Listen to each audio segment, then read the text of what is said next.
Waktu kita dalam dunia pekerjaan ni, kita kena ada satu sifat, iaitu sifat tegas.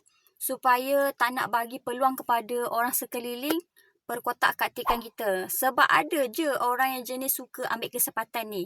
Bila dia tengok kita ni jenis terlebih rajin, suka membantu. Bila dia dah nampak point tu, sebab orang-orang yang macam ni, dia akan tengok, siapa-siapa yang jenis boleh dia ambil kesempatan, dia memang akan masuk jarum dia. Jadi anda kena pastikan anda bukan orang tu.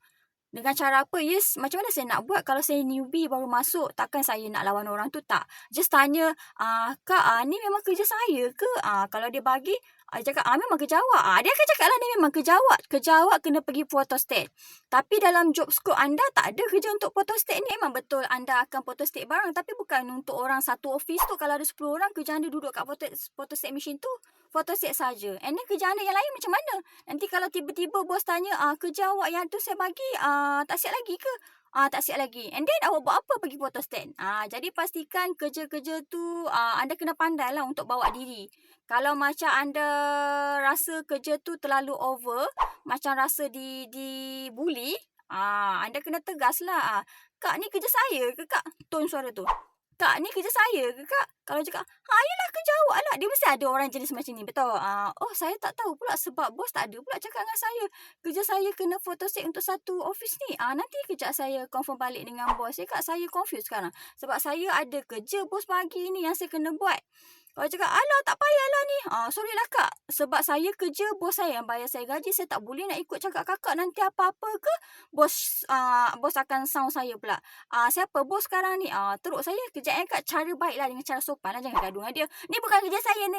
Jangan macam tu kan. Cakap, saya confirm balik dengan bos ni kak. Saya takut salah faham je. Tak pasal saya kena sound pula nanti. Ya kak, kejap ya. Kalau betul kerja saya tak kisah kak nak buat. Kejap kak, kejap macam tu je lah. Janganlah kasar sangat kan, kan meraung pula orang tu. Kita kena tegas. Ya ke kak? Suara tu kena tegas. Ya ke kak? Ya ke? Jangan macam tu. Nampak sangat anda ni lembik.